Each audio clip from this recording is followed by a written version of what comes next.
Hi there. My name is Christy Somerville. I'll be your guide today on our introduction to systematic literary analysis.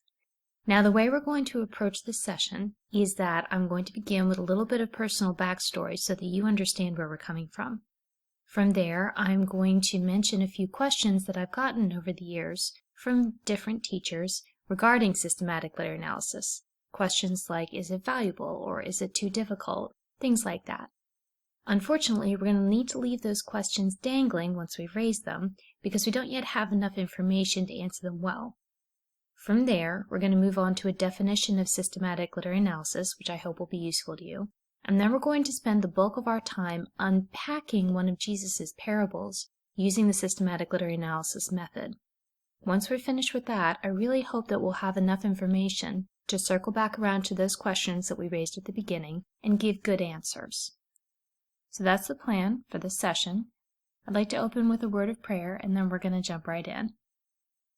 Dear Father, I thank you that you are not like other teachers, where we are fallible and weak and short-sighted and don't love our students perfectly, Lord. You are the opposite. Thank you so much that you have a good plan, a good educational plan for our lives and for our students' lives. Thank you that you know exactly what your goals are and exactly what means you're going to use to achieve them. Thank you that in the end we know that we're going to be made more like Jesus Christ, who's the most dazzling person in the universe. Thank you that we know that that's where we're going, and we know that you always pick the very best ways to get there. Father, I pray that you would use this session to encourage and give information and help teachers to consider whether or not this thing that we call systematic literary analysis might be of value to them as they are walking through the process of becoming more like your Son. And pray that you would just bless this session, bless the people who are listening to it. In your name, amen. Well, I said I'd begin with a little bit of personal backstory, so let me start there. When I was in high school, I had the amazing privilege of getting to read the great books. So I read things like the Bible and Gilgamesh and the Iliad and the Odyssey and Jane Austen and Shakespeare and Gulliver's Travels and Mark Twain and Dickens and the modern classics and all these amazing, amazing books, and it was quite an experience. The only thing was that as I was reading them, my understanding of the books was not very great. Now, part of that was because I was young and I just didn't have an adult ability to appreciate these books or understand what they were saying. But nevertheless, even for my age, my experience sort of resembled the kaleidoscopic effect on this slide. You know, you see all these images layered on top of each other, and I just didn't have a very good appreciation of what any one of them was or what it meant or how I could understand it, or even why it was so well written. I would get bits and pieces here, and I would see things, but not very well. I was not taught really how to take a literary work and unpack it and understand its content and understand its artistry and see what was in it. I wasn't given those tools. And that might have been all right, but the problem was that, first of all, I myself was dissatisfied with that experience, vaguely, emotionally. And also, it was kind of a problem when I got to college. You see, I went to a pretty challenging classical liberal arts college. It's called Patrick Henry College in Virginia. And when I got there, I discovered that even as a freshman, my literature professors expected me to be able to do something called literary analysis. They expected me to write literary analysis papers and things like that. And I really didn't know how to do that. I understood and recognized some of the terms that they were using, things like irony and imagery, stuff like that, but I really didn't have any idea, as I said, how to unpack a work of literature for myself, and this was a problem. I think it would have been a problem for any student there, but it was particularly a problem for me because literature was my major, and because they had hoped and expected that I had gotten these basic tools in high school, they were not given to me in college.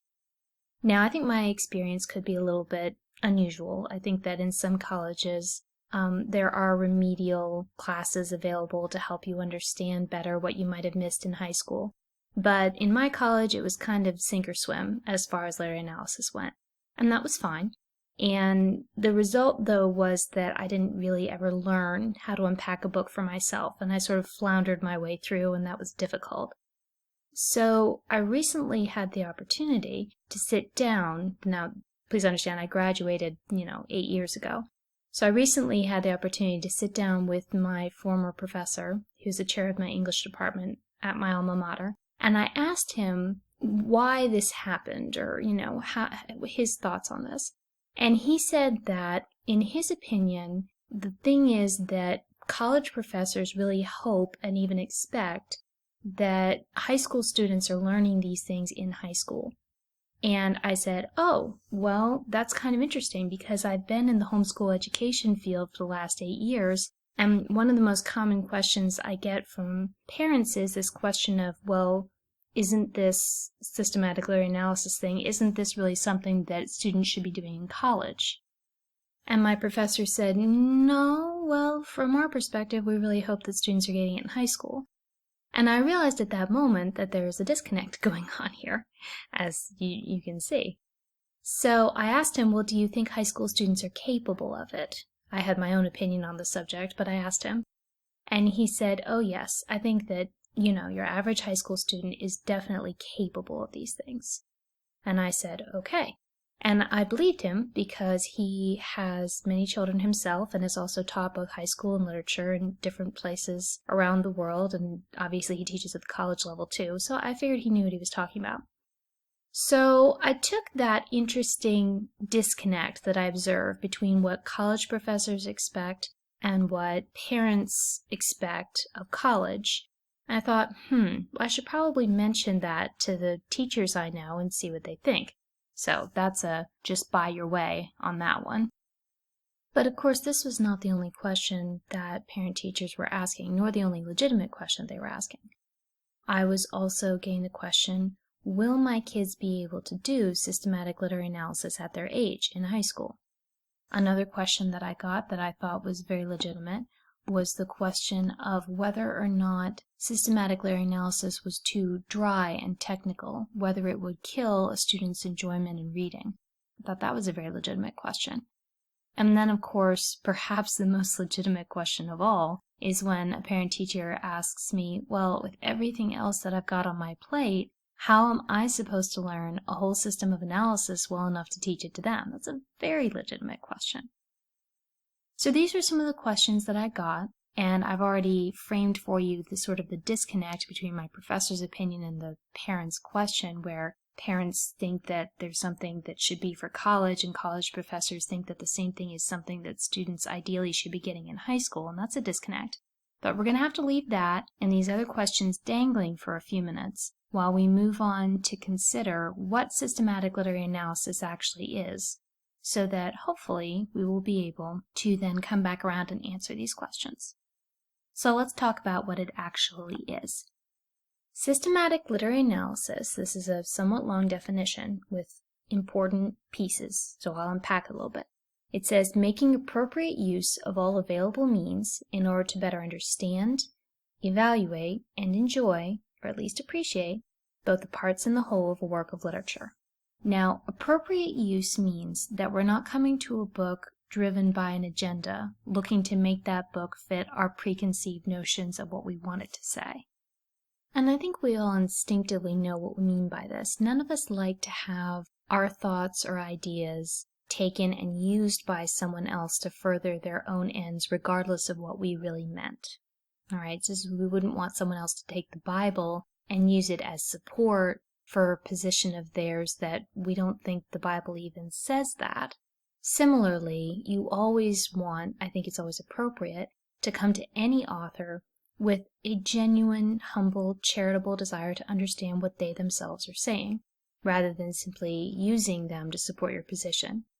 Now, of course, if they agree with you, then what they have to say may support your position, and that's legitimate. But you don't want to start trying to force them to fit your position, is the idea. You want to try to understand them first. So what we mean by appropriate use is that however you start to study a book, however you start to analyze it, you want to do that in such a way that you're trying to understand what the author is saying first. Okay, that's what we mean by appropriate use. Now, all available means, this is the bit where literary analysis can get a little bit dry and technical if you're not careful. If you always use the same system, and again try to force a book to fit your system of analysis, then you're going to wind up with, some problems there. Rather, we try to teach a system, a flexible system of literary analysis, but we also encourage students to make use of all available means to unearth and get at what a book is saying. So if it's a valid means of studying it, by all means study it that way. It's just that at the same time you do have to start somewhere, so we do teach it a toolbox, if you will. But if you find that the tool you need for the book that you're studying that's on your work table, if you will, if you find that the tool you need is not in your toolbox, then you need to go looking for a different tool. So that's the idea when we say all available means. Now, in order to, this is the goal of systematic literary analysis, to better understand, evaluate, and enjoy, or at least appreciate. Understand is the kind of stuff I've already been talking about. You really, really want to understand what a book is saying, what the author who wrote it meant to convey, what his worldview is, what his message is, things like that. Then, once we've understood, we step back to evaluate. I often tell my students that evaluating is the idea of deciding what the value of the book is to you. How valuable is this to you? And that's where we get into a lot of worldviews comparisons. So once we've understood the worldview of the author who we're reading, then we'll step back to compare it to a biblical worldview. And this has a wonderful effect in that by contrasting other worldviews with our own, we really get a sharper, clearer idea of what our own worldview really is and what it means and what it says. It's a very useful kind of approach. Then finally, hopefully we enjoy. Now the neat thing about enjoyment is that I find that typically when you study something, when you invest time in understanding it, there's an enjoyment that springs out of that, The more you invest in something, the more you enjoy being able to do it. Just as when a student is learning the piano, for instance, they may start out, really struggling to learn those notes, and that discipline does not seem pleasant at the time, but rather painful. However, as you go on, you master the notes, and then you're able to actually just sit down and play the piano, and that becomes a great delight to you. Similarly, with the analysis of literature, over time, the ability to, with more and more skill, crack the code, understand what the author is saying, see all the different ways that he's communicating his message, and just how well written the book is, and having the terms and tools at your fingertips to describe and understand that, just becomes a very delightful experience for many, many students. So that's wonderful. And then there's the or at least appreciate part. What's neat here is that students find, in my experience at least, that when they begin to break down a work of literature and study it, they discover that they can have their own personal tastes, things that they just like or don't like, but that they're also able to sort of compartmentalize between what they like or don't like and what is actually artistic. So, for instance, a student can say, all right, I legitimately see that there's irony going on in this story, or that there are puns in Alice in Wonderland. And I don't happen to like puns, I just don't. But I understand that they are artistic and that this author is using them and is using them for a purpose and that that's artistic. It's just that I don't like them. It seems to free students to acknowledge something objective, that something is artistic, but at the same time be able to say, yep, but at the same time, I am allowed to have my own taste and I just don't care for it. So that seems to be pleasant for them. Also, what's nice is that when they get into college settings, usually it wins them more respect among their peers. If you're able to say, I appreciate the way this book is written. I think that it is beautifully written. However, I genuinely disagree with the worldview for this, and that reasons. That's always going to gain you more respect, I think, when other people see that you're capable of commenting on, seeing, and acknowledging what is good in something before you go on to criticize the parts that you disagree with. So that's a wonderful thing that happens too. Now finally, you'll see that in this definition we talk about the parts and the whole of a work of literature. That simply means that in any given work you can break it down into parts. You need to understand what the parts are and how they relate to each other, and then how they relate to the whole. I think we instinctively grasp this as Christians. We understand that the Bible, for instance, is made up of 66 books, and that each of those books has its own message and its own, usually literary things going on in it. For example, the Psalms are poetry, whereas the books of history at the beginning of the Bible are written in prose. The sentences go all the way across the page. And so there are different things going on in different parts of the Bible. The prophets, what they have to communicate is different from what we find, a little bit different, same themes, but a little bit different from what we find in the Psalms. So we understand instinctively, I think, as Christians, that there are different parts, and that the way these parts interact with each other, Old and New Testament, Gospels and Psalms, there's a resonance that they make up and that they enrich and help together to create this very vibrant whole thing that we call the Bible. So it's useful, if you're going to study literature in a systematic way, to break it down into parts, understand the parts, how they relate to each other, and then build it back up again and understand the whole. Okay? So that is our definition of systematic literary analysis. As you can see, it's a fairly long and complicated definition, and each part matters. And it's not something you get all at once. It's something that typically takes some time to really wrap your mind around and to begin to do all the different parts that are described here. But this is kind of the end goal, to be able to understand, evaluate, and enjoy, to do that on both the parts and the whole of a work of literature, and to do that in a way that is appropriate and makes use of all available means. Okay? Now, there's one analogy that I'd like to leave you with before we move on to our example. I call this the underwater archaeology metaphor. The idea is that, as we were discussing a little bit when I was sharing my personal backstory, there can be these tools that you use to, in this metaphor, unearth or excavate sunken treasure from a treasure ship that is buried at the bottom of the sea. But in order to do that, of course, you have to be able to operate the tools, the underwater crane, you have to know how to scuba dive, you have to know where to look for the treasure in the ship, things like that. You have to know where the ship itself is, of course.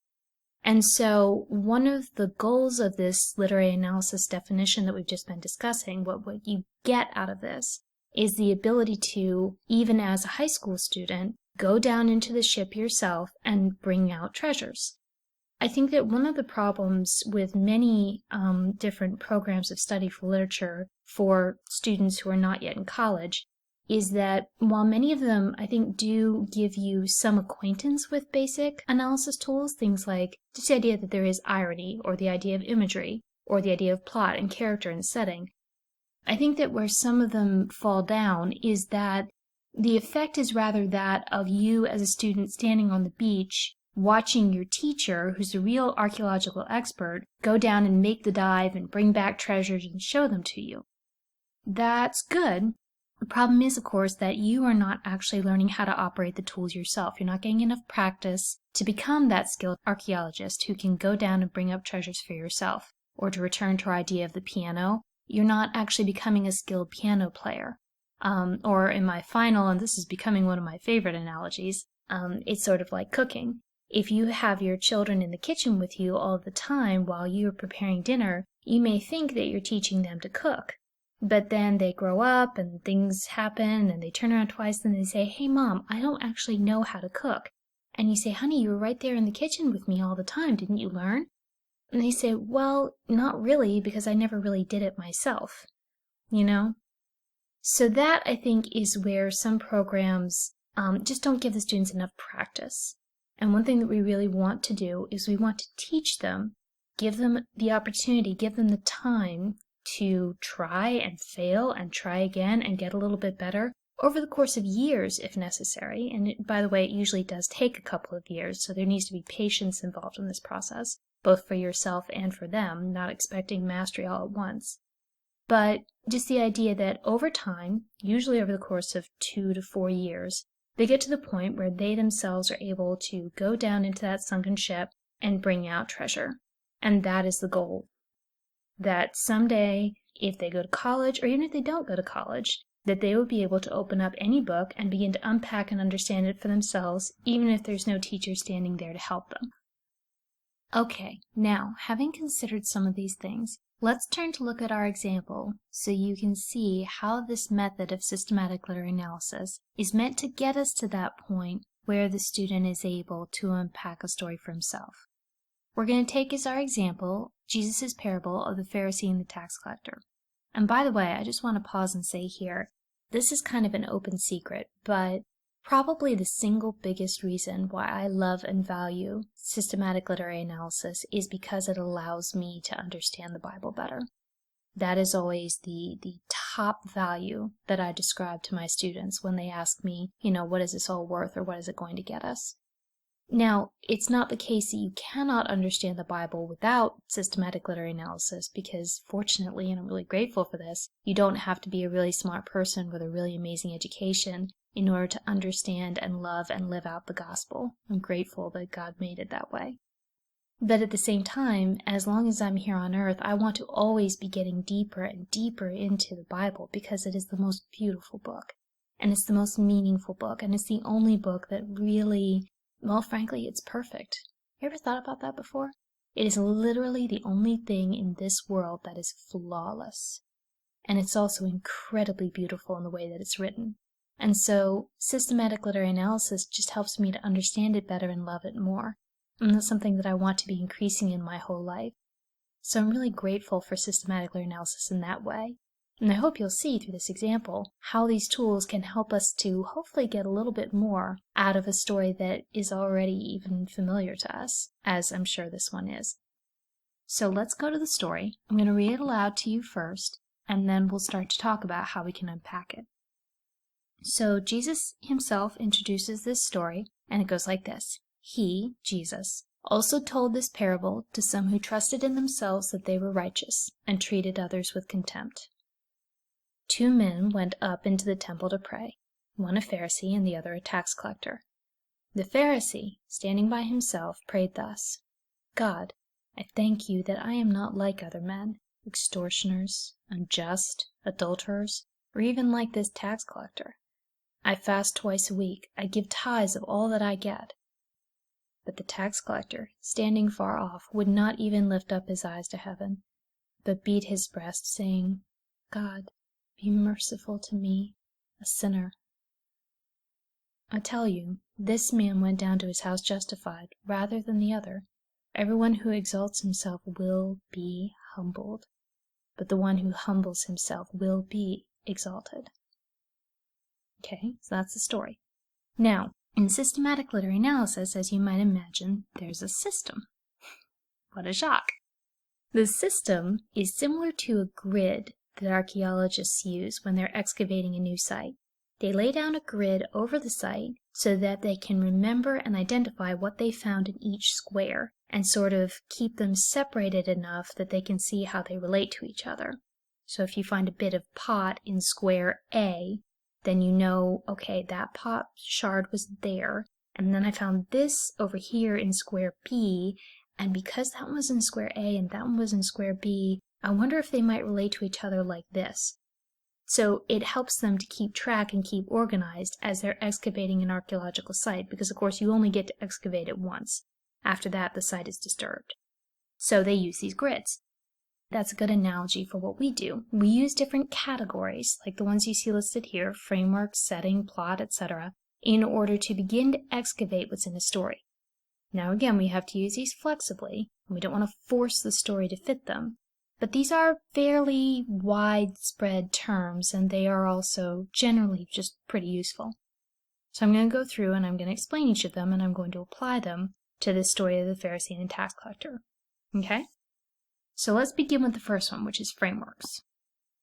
Now, frameworks has 2 subcategories in it, genre and mode. Now, a genre is basically a type or a kind of literature, like poetry or drama or story, or different kinds of poems like a sonnet. There's categories and subcategories of genres. And one of the useful things in this story is that Jesus introduces and tells them that this story is a parable. Now, if you know anything about a parable, that immediately provides you with a little bit of guidance and orientation to the story. You have a sense of what this is going to be and what you should expect. So a parable is usually short, is usually simple, is usually intended to communicate something that is clear and you can really tell, okay, this is what the author is saying. We can expect simplicity. The other thing is that it often works by strong contrast. There's often a a strong contrast being set up between two elements in the story, which really gets across the author's meaning. Okay? Now, a mode is sort of more like a mood or a flavor that you might find in many different kinds of genres. So, for instance, if I say, well, it's romantic, it's a romantic mode, that might mean that you have romantic elements in a poem or a story or a drama or, various other genres. A mode is kind of like a mood that can pervade a bunch of different genres. All right, it's a little bit tricky to understand, but don't worry, there's more explanation on each of these things. This is just an introduction. So in this case, Jesus' little intro to his story also tells us that he's telling this parable to some who trust in themselves that they are righteous and treat others with contempt. We say, there's a word for that. That's called satirical. The mode is satirical. What satirical means is that you are getting ready to rebuke something or to ridicule something, but in this case to rebuke. And the idea there is that we're going to rebuke a certain kind of person, someone who trusts in themselves that they're righteous and treats others with contempt. Then we say, another thing about the satirical mode that we know is in the satirical mode you typically set up an ideal portrait of what you want someone to be like, who you want them to be, how you want them to behave. And you typically set up an unideal portrait of how you don't want people to be, and then you compare and contrast the two. And through those two pictures that are held up next to each other, the reader gets the idea, okay, this is what the author is advocating. Be like this and not like that. Well, that fits perfectly with the parable idea, which you may remember we mentioned a minute ago, that parables often involve a strong element of contrast. So now, right from the beginning, and this is why this category is called frameworks, right from the beginning we have a pretty good sense of, okay, this is my orientation, these are the frameworks within which the story is going to operate. I can expect the story to be short and simple, I can expect to be pretty clear in what it's trying to communicate, and I can also expect strong contrast. Also, because this is satirical, I can expect that there may be an ideal and an unideal portrait, and that those two will be contrasted with each other because that would make sense. So frameworks, as you can see, are very helpful if you know what some of the genres and modes that are out there in literature in general are. It can really help you to set your expectations for a given story if you know up front that the story is a parable, for instance. Okay, so that's frameworks. Let's move on to settings. Now, here's the story again on the right, and you can see that there are a couple of different settings that are going on in this story. So there are three basic kinds that we teach. One is physical, one is temporal, and one is cultural. Now, physical setting means the place, all right, such as a throne room, or Asia, or the state of Massachusetts in America, places like that. Temporal means time. It means where are we in time. Now, that can be either we're in the 1st century AD, or it can mean daytime or nighttime, or different times in which a scene or a work as a whole can be set. Then there's also the cultural setting. So the cultural setting is going to be what culture are we in, and what are kind of the things that govern that culture, and what settings spring out of this particular culture. So for instance, we don't really do burnt sacrifices anymore in modern America. That's just not part of our culture.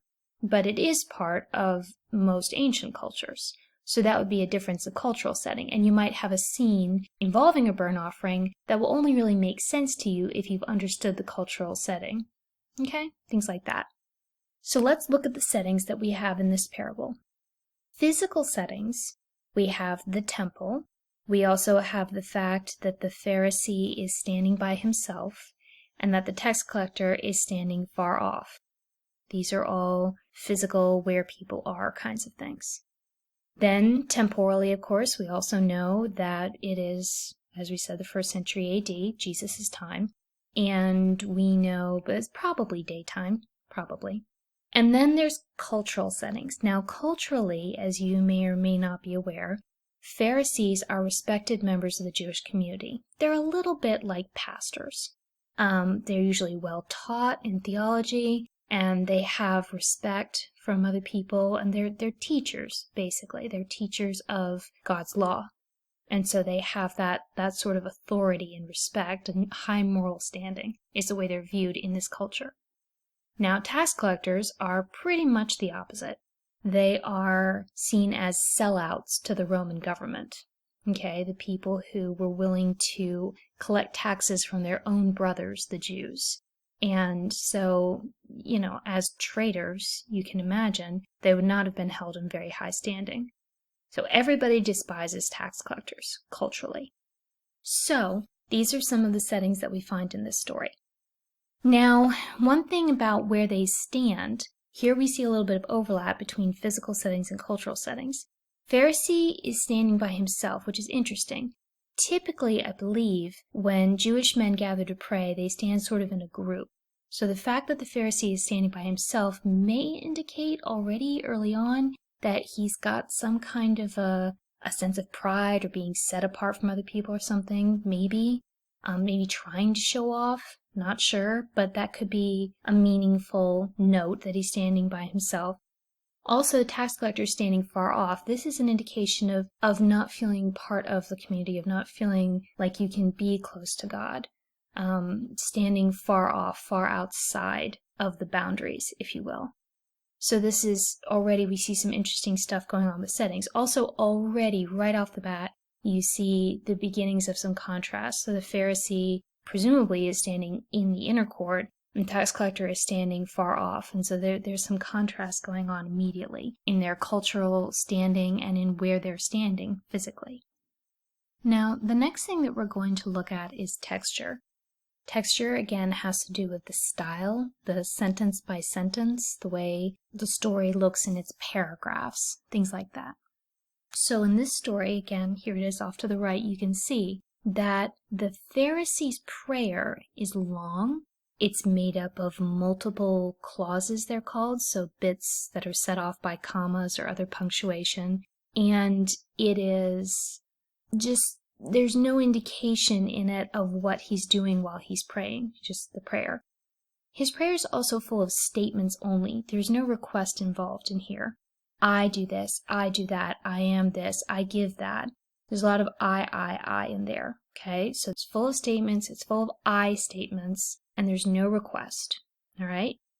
Now, again, we can expect a contrast because this is a parable and because of the way satirical mode works. Look at the contrast that we see in the style in which the prayer of the tax collector is expressed. So first of all, we're told a lot more about what he's doing physically. He won't raise his eyes. He's beating his breast. This tells us a lot about his physical expression of inner anguish, really, which is interesting and very different from what we see with the Pharisee. And then his prayer, it's so short. It's an anguished prayer. It's all request. A request so great that it almost sounds like a demand, Be merciful to me, a sinner. It's such a different picture painted in just a few words. So you can see the style and presentation of the two men's prayers is just very different. And that, again, starts to build this contrast when we start to see, okay, there's something really different going on here. And we can see that in this one grid category of texture. All right, now next let us take some time to look at the plot in this story. Plot's one of these more familiar categories. You probably know what that means. That means the events in the story and how they're arranged, usually with a beginning, middle, and end, and there are also other ways of mapping a plot. Now, we know that because this is a parable, we can expect it to be simple, we can expect there to be contrast. One other thing that is also common in parables, which I didn't mention earlier, is that there are often patterns in parables, often threefold repetition, for instance, or pairs of things. You often find that in these shorter, simpler stories like parables. So also in fairy tales, but let's stick with parables for just this moment. So if you have this story and you're looking at the events in it, and you're particularly looking for patterns, which you might be since you know this is a parable, we see that there are 3 events, and these 3 events repeat in a way for each of these 2 men. All right, so 3 events would be going up to the temple to pray, each man does that, praying, each man does that, and then going down to his house. It only says specifically that the tax collector goes down to his house, but obviously we would presume that the Pharisee does as well at some point. So when you have these three, you see, okay, there's a threefold repetition here, and that there are three events, and these events are repeated for each of these two men. Okay. Now, what's interesting about this is that there's a strong parallelism in the first two events. They both go up to the temple to pray. They both pray. Those events are completely parallel. But then there's a complete contrast in the last event. One goes down to his house justified, and the other goes down to his house not justified. So we see, again, this contrast, and it's really beautiful. I love the way the Lord does this when he's writing the Bible. He takes some things that are parallel, and then he creates this strong contrast, which really focuses and zeroes in our attention on this last event, and we sit there and think, okay, they both go down to their house, one's justified and the other isn't. What happened? Why is there such a strong contrast at the end of the story? And that forces us to go back and look at and think about the different ways these two men prayed and what would be the difference that created this change, this discrepancy, this contrast in what we see later on. Now, for a story like the parable of the Pharisee and tax collector, where we already kind of know what's going on, this might not be as exciting. But imagine it's a story you've never read before and have no idea what's going on in it. You can see how that would be very valuable to you, to be aware of the kinds of patterns you should be looking for and the kinds of things that can happen. It would really help you to get at the meaning of the story. So we have this strong parallelism, then the strong contrast, and this pattern, this threefold pattern of events, and this underlines the contrast going on between the Pharisee and the tax collector. All right? So that's what we can get out of the plot. Now let's move on. Now we're going to consider the characters. This is going to take a little while because the characters are obviously usually the most complicated part of a story. So we see Jesus says he told this parable to some who trusted in themselves that they were righteous and treated others with contempt. We really only have two characters in this story, Pharisee and the tax collector. We can see from the prayer of the Pharisee that he does trust in himself that he's righteous and that he does treat the tax collector with contempt. He says, that tax collector. I am not like that tax collector. Okay, so we see that. And we know, because we know that the story is satirical, we know that Jesus is setting up to rebuke the Pharisee. And because we know it's satirical and also because we know how parables tend to work, we expect a contrast. So we're already oriented to expect the Pharisee is the one being rebuked, and there's going to be a contrast. The contrast is the tax collector. But now we've got a disconnect going on, because we would expect if the tax collector is meant to be the opposite of the Pharisee, then he'd be someone who doesn't trust in himself and doesn't treat others with contempt. That's what we would expect.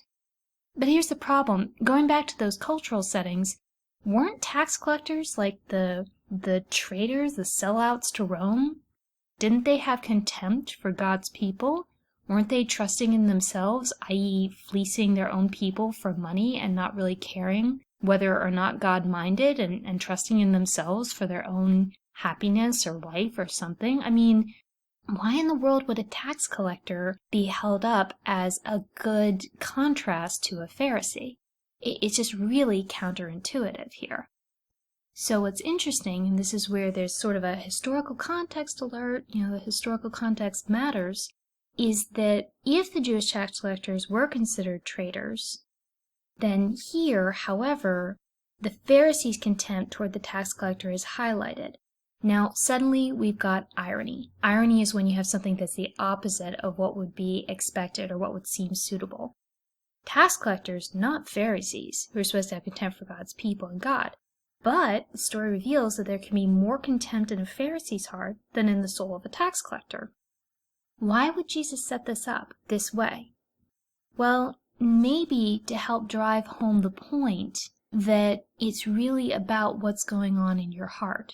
You can be culturally one thing or another, but in your heart, you may actually have more of a deep understanding of your own sin as a tax collector than as a Pharisee. So it's just a very startling contrast that Jesus paints here, and I think it's very helpful for breaking down the sort of pride and hypocrisy and self-righteousness that we can often find in our own hearts. So that I, for instance, might be standing there in church, and on my way into church I may meet somebody who is standing around outside the church doing something that I find culturally objectionable. And I don't want to get into what that might be because everybody has different standards.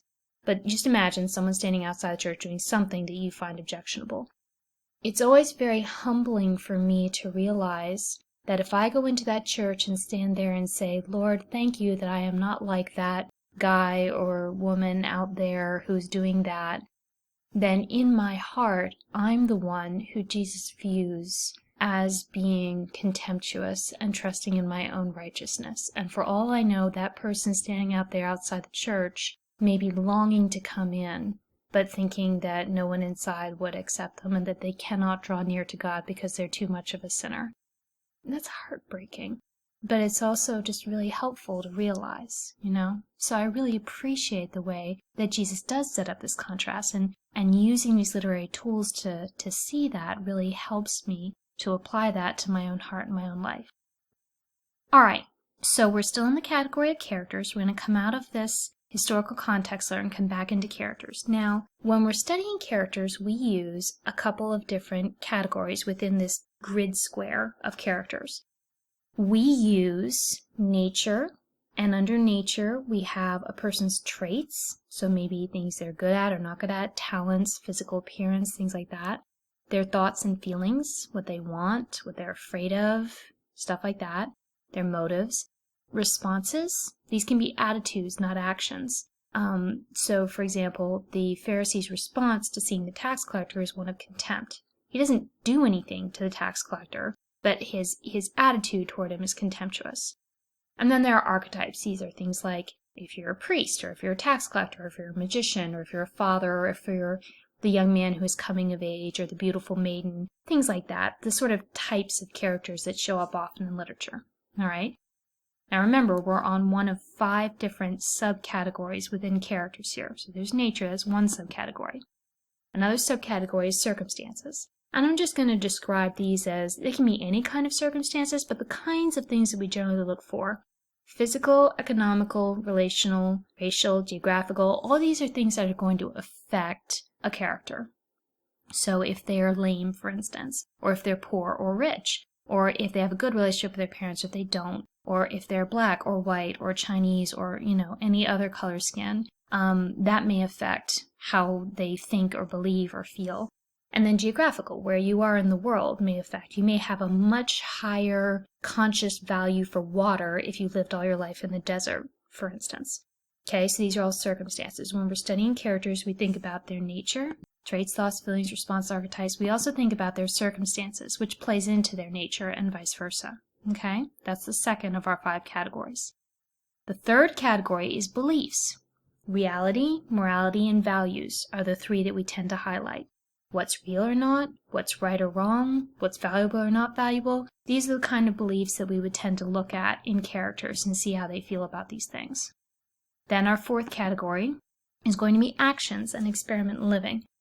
Actions mean significant actions, such as going up to the temple to pray, something like that, something that in the story is significant. And then the experiment living is sort of a pattern of choices that you make based on your beliefs and a few other things. It's a whole way of life. More than just a lifestyle. Maybe you could say it encompasses your goals for your life and how you live based on what you believe. Think of an experiment in a lab. When you go out to do an experiment in a lab, you gather your ingredients and you go through a process because you want it to turn out a certain way. Similarly, a student, for instance, if they're a quote-unquote good student, would have an experiment living whereby they would choose to get up early or, if necessary, stay up late and be diligent in their homework, and they would make a series of choices. There would be a pattern of choices based on their belief that their education was valuable and that they wanted to pursue it. Okay, so it would be the kind of thing that would be an experiment in living. Oh, and then there's also the 5th category, by the way, which is called function. And function just means, how is the character meant to function in this story? So, for instance, in the parable of the Pharisee and the tax collector, these 2 men, these 2 characters, are functioning as foils for each other. They're contrasts. One's an ideal portrait, one is an unideal portrait. Okay, so it's the way that they're functioning, the way Jesus is using them in the story. Now here's a useful diagram which helps to show some of the connections between these things. So you can see here that a character's circumstances in the smaller circle, his worldview, that is his beliefs, and his nature, these three things together usually are the three categories that most affect his experiment in living. Okay, usually your experiment living flows out of the overlap of these three things. Then, as we're going to see in a minute, the character's experiment in living and the way it turns out usually tells us a lot about the themes over here of the story. That is, the overall message that the author is trying to convey. And the themes, that message, also tells us a lot about the author's worldview, what the author believes is real or not real, right or wrong, valuable or not valuable, and so on. Okay, so there's this relationship between these categories that we're going to see as we go through. All right? Now let's take the Pharisee and the tax collector and let's consider them. We're going to do the Pharisee first, and we're going to see how, as we just looked at in this last slide, the Pharisee's nature and his circumstances and his beliefs all come together to sort of affect and motivate forward his actions and his experiment living. So we see in his nature that he's proud and self-righteous, trusting in his own righteousness, Jesus says. He's contemptuous and he's spiritually blind. He does not seem to see that he needs God's mercy. Circumstances. He's a man who seems to go out of his way to keep Jewish law and Jewish tradition. And he's a respected member of Jewish society. We know that because he's a Pharisee. Now you can see already how these two would play on each other. If you are a respected member of Jewish society, and if you do keep Jewish law, it's going to be that much easier for you to be proud. It's really easy to be proud when you're doing things right? We all know this. So there's that, and those two play on each other. Then we also see his beliefs. He has a belief, it seems, that God is real, but also that he himself can really deserve and earn justification from God, again, trusting his own righteousness. So he has beliefs about what's real. He also thinks he can try to earn justification from God. He thinks that's right to do. He doesn't realize that that's wrong to try to earn your own justification. He also doesn't seem to think it's wrong to show contempt, which is a problem. And then values. He greatly values his own righteousness. And you can see how this plays into his circumstances and nature as well. These three sort of feed on and reinforce each other. Now his actions. He stands presumably in the inner court, prays in a way that reveals his contempt for others and his trust in his own righteousness. His experiment living, overall, we would say the pattern of his actions, what seems to flow out of these nature and circumstances and beliefs, is that he's experimenting in pride and in self-reliance, and in contempt as well. His experiment, as we know, turns out badly. He goes home unjustified in the sight of God. Okay? Now we consider the tax collector. Very different, as we've been led to expect by the contrast.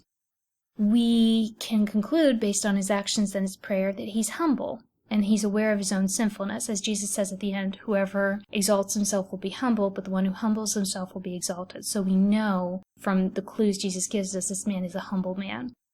And he is aware of his own sinfulness. These are traits that he has. These are part of his nature. His circumstances, he's a despised member of Jewish society, which would naturally help to make him more humble. Now his beliefs. He believes in God, just like the Pharisee, but he believes in the reality of his sinfulness and his unworthiness to receive favor. Right and wrong, he thinks it's right to throw himself on God's mercy rather than trying to justify himself. In other words, he does not think it's right to try to rely on his own righteousness. Possibly because he doesn't have any, but also, he knows he doesn't have any. He doesn't think he should try to rely on it. He's not giving large gifts to the temple in an effort to earn God's favor. And then values. He doesn't value himself at all, but he greatly values justification and God's mercy, and he begs for them. Okay, now his actions. He stands in the outer court, beats his breast, will not raise his eyes, makes this short and broken plea for mercy. And his overall experiment, flowing out of all these, we might say, it's humble, it's repentance. And we know his experiment turns out well. He goes home justified in the sight of God. And Jesus concludes saying, whoever exalts himself will be humbled, but the one who humbles himself will be exalted. And there you have it. Okay? So we see how, going back to this diagram, we see how this experiment in living for each man comes out of these three interrelated categories. Now, the next thing is that, to recap, here are the experiments of the Pharisee and the tax collector, okay, and we've seen how they turned out. Now, to continue this diagram, we're going to see how these relate to the themes. So we've been through the categories so far of frameworks, setting, plot, texture, characters, and now we're getting on to content. Content has two subcategories. There's topics, and there's themes. Topics is sort of what is the subject of the story. So in this case, the subject of the story is, well, the prayers of a Pharisee and tax collector, if you just want to know what the story is about. But if you're going to get a little bit more abstract, it's a story about justification, contempt, trusting your own righteousness, mercy, repentance, humility, things like that. Okay? Now, themes are going to be comments on those topics, and it's usually useful to separate topics and themes for the students. It's easier to say, okay, just what is the story about broadly? Is it about crime, punishment, pride, prejudice? What is the story about? And then instruct the students and help them to try to figure out what is the author saying about those topics. So, for instance, if you write a paper on Africa, you might say any number of things about Africa. Just saying that the story is about contempt doesn't tell us anything about what the author has to say about contempt. For all we know, the author may think contempt is a good idea. So it's important for the student not only to identify the topic of the story, but also to identify the themes, what the author has to say about those topics. In this case, we see themes such as, to be justified, we must approach God with humble awareness of our sin and then ask for mercy. We see this because we've seen the experiment of the tax collector, we've seen how it turned out, and we see that it resulted in justification. And so one theme is that if you want to talk about justification, and if you want to talk about trusting in your own righteousness, then it seems like this author, who is Jesus, and ought to know, would say that this is the way to be justified. And another theme would be, you have to avoid the belief that you deserve God's favor, or that you can earn it, or that you don't need it. That's, I think, one thing that we see through the unideal portrait of the Pharisee. And then finally, we must not compare ourselves favorably to other human beings. The standard for us is God's righteousness, not ours comparative to theirs. So these are some comments that you can see Jesus making on these various topics. And that's very helpful because now we understand, again, coming back to this diagram, from the experiments in living and the way they turn out, we begin to see themes emerging, these comments about reality, morality, and values. And then out of those themes, we begin to see the author's worldview emerging. So here, on this slide, we see that for Jesus, reality looks like this. God is real. Sin is real. Justification is really possible. They're all part of this reality. Morality, it's wrong to be proud. Trusting in righteousness and assuming you can earn justification from God, or that we haven't sinned and don't need justification, is wrong. It's morally reprehensible, and it's wrong to show contempt to others. However, it is right to humbly repent for our sin and try to be justified that way, because that's the way that God has set it up. Values, humility, genuine repentance, justification are all valuable. Contempt and trust in our own righteousness are not. So these are the things we see about the worldview that Jesus has. Now, let's consider artistry for a moment. Artistry is a fun category. It's our last category.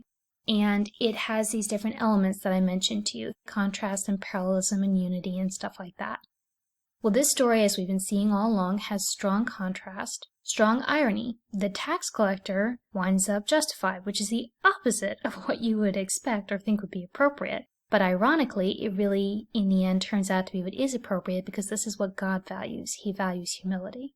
We also seen parallelism in some of the events in the plot. We've seen unity. Everything about this story, the prayers that are chosen, the way they're presented, the physical placement of the two men themselves as characters, the setting, everything about it is unified around trying to get across this one message, these themes that Jesus wants to express to his audience. Then there's also a variety in unity. Jesus doesn't just use one man to make his point, he uses two. He uses a variety of different things, like different prayers and different settings, all of these various techniques he uses, but they're all unified around the same things that he wants to convey. There's also balance, so you have contrast of the two men, but they also balance each other really well. What one has, the other lacks, and vice versa. Okay, so that's artistry. I want to note in passing before I leave this section that we owe many of these categories to the work of Dr. Leland Ryken, who wrote about them in his book Words of Delight, which is a wonderful book that we use as part of our program. And we've over the years made some changes and tweaks in how we apply, but this basic system is his, and I want to acknowledge that, and he has graciously given us permission to use it as part of our program, and so we're really grateful to him for that. Okay, well, as we're wrapping up here, I want to highlight a couple of the basic tools that we've used. So we've used the framework, setting, plot, etc. We've unpacked that and seen how that works. Now I'd like to notice a few others that we used but maybe didn't quite talk about. There's the author's life and worldview. Okay, so Jesus' worldview matters. The author's worldview matters. The author's life story also matters. So imagine we're not studying a parable, but rather a book by Jane Austen. Well, her life and her worldview, we would want to read a little bit about her background and try to get a sense of who she was as we're trying to understand her story. Then there's the historical context, which, as we saw even in this story, really matters. It really helps you to get a handle on what's going on. And then, of course, there's the work itself. Its content, its form, which means all the different elements that are put into it to help express its content. And then there's two principles that we call meaning through form and form follows function. These are very helpful to know about. Meaning through form is the idea that when you have content, which is what the story says, and you have the forms, which is how the story says it, you have these different elements that come together to make up the form, then there are these two principles that sort of govern how that works. Meaning through form is the idea that people get to the meaning through the form. So if you imagine a clock face, for instance, I call this the clock analogy. What time it is, which is like the content, you can tell that on the face of the watch by looking at where the hands are positioned. Where they are on the face of the clock tells you what time it is. Okay, so the form, the hands, the numerals, their positioning, gets across what time the clockmaker thinks it is. And that's very helpful as an analogy also when you're reading books that are not the Bible, because you can say, this is what time this author thinks it is. The author could be wrong about the time. So if an author is expressing an unbiblical worldview, then you can say, this is what he thinks is true. It may not be true, it may not be the correct time, but it's what he thinks is the correct time. So there's this idea of meaning through form is the principle that people understand what time it is by looking at the clock face. They get to meaning through the story elements and how they're arranged. Then there's sort of a flip side principle for that, which is that form follows function. And this is helpful just when we're looking at things from the other side of it, the more artistic side of it, if we're just looking to see and admire how the artist is putting together his artistic creation. I like to describe this as standing in the artist's workshop. So if you can imagine standing in the clockmaker's studio with him and getting to see which little cogs and wheels it is that he puts together into the back of the watch in order to make it go. The exact positioning of them, the ones he chooses, how they're put together, are all very important for getting the clock to go the way he wants it to go and show the time he wants it to show and remain steady and true to that time as it runs. So this is something that we also love to look at just from a pure enjoying artistry perspective and see how the form follows the function, how the artist chooses the forms, the story elements, just as if they were clocks and gears going into a clock face that will best get across his meaning. So here Jesus has chosen a Pharisee, a tax collector, the setting of the temple, all these different things in order to get across what he wants his readers to understand. And it's very neat that way. All right, well, in our last couple of minutes, let's return to these questions that we started off with.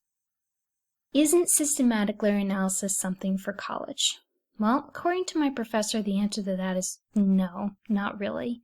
He feels, and it's been my experience as well, that systematic literary analysis is something you really can learn in high school. I have now taught for 4 years.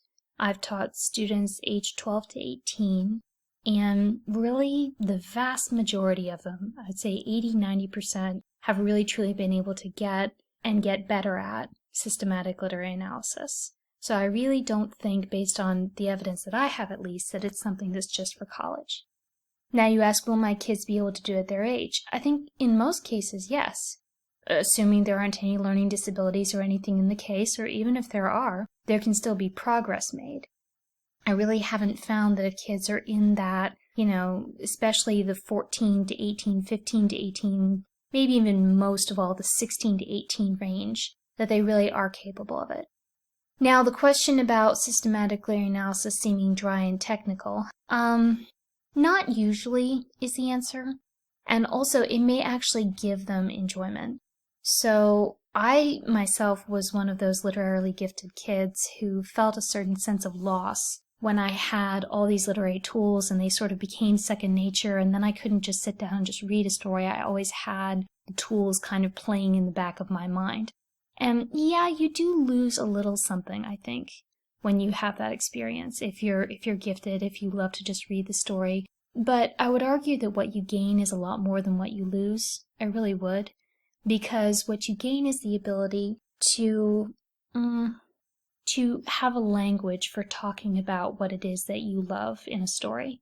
You gain tools that enable you to unearth more, because no matter how gifted you are, there's almost always more that you can learn if you have tools to work with. And also you gain the ability to talk to other people using shared vocabulary about what it is that you're finding and enjoying. So I really do find that for kids who are gifted, you do lose something, but what you gain is more than what you lose. And for kids who are just, feel that slogging through literature is a chore and a bother and they hate doing it, or maybe they're more inclined toward math and science and things like that, for them, the technical aspects of their analysis can actually make them like literature more, believe it or not, because suddenly there's an objective system in place that they can use that's more like math and science. And for them, actually, it becomes a matter of keeping them from just trying to, process a story scientifically and find examples of everything and put it in a grid and be done. For them, you kind of have to inch them toward, hey, this is still an art, not just a science. But it does typically, I find, give them an enjoyment in it because it is a code that they can crack. It's a puzzle they can solve. It's like math or science that way when you have systematic layer analysis that you're bringing to it. Now, for the students who just don't see value in it and are not up for the discipline, the slogging, the work of learning the terminology and learning the tools, because it is a skill, for them, well, you kind of have to envision them for archaeology. You have to help them to understand that there really are treasures that are really worth finding, and that's a process. And there are many different ways of helping them to see its value, and there's also just time, and there's also just them trusting you enough to give it a try and see gradually that, oh yeah, this is worth it. But for all students, there is the factor of slogging. And a student may conclude early on that he's not having fun, and he may complain that it's dry and technical, when what he really means in some cases is simply that he's having to do work, and he doesn't want to do work. Because, as Scripture itself says, no discipline at the time seems pleasant. It seems painful. So I think it's important to really listen to your student, try to discern, are you not enjoying this just because you're having to work at it? Are you not enjoying this because you don't see the value in it? Or are you not enjoying this because you really are not finding it meaningful? You really are just finding it dry and technical. And if that's the case, then there are different things that you can do to help with that. But that's for a separate subject. This is just an introduction. Then finally, this question with everything else on my plate. My mother always used to say, she would sit there and say, well, how do you eat an elephant? And she'd go, one bite at a time. That's how you eat an elephant. So similarly, with everything else on our plates, we have to eat the elephant one bite at a time. I think it's so very important with literary analysis to realize that it can take time. It's supposed to take time. These are tools that are worth mastering, but just like you wouldn't expect someone to learn carpentry or cooking in a day or a week or even a year, not really learn it, necessarily in a year. So you have to expect that for yourself and your students, it's going to be a process, and that in the first year, you may keep it pretty minimal and just work at getting good at a few things. And in the next year, you might add more, and the next year you might add more, and that's okay. In fact, that's appropriate, because this is great literature. These are complicated, deep books. It's not like you should expect yourself, or even less so your students, to be able to just sail out and master them in a couple of weeks, So I just really want to encourage you that there's time for that. There really is. Okay? So this has been our introduction to systematic layer analysis. I hope it's been encouraging to you, and I hope it's helped you to see what some of the possibilities are. I pray that God will guide you and bless you as you try to make decisions about whether or not this is something you want to include in your homeschool. Have a great day.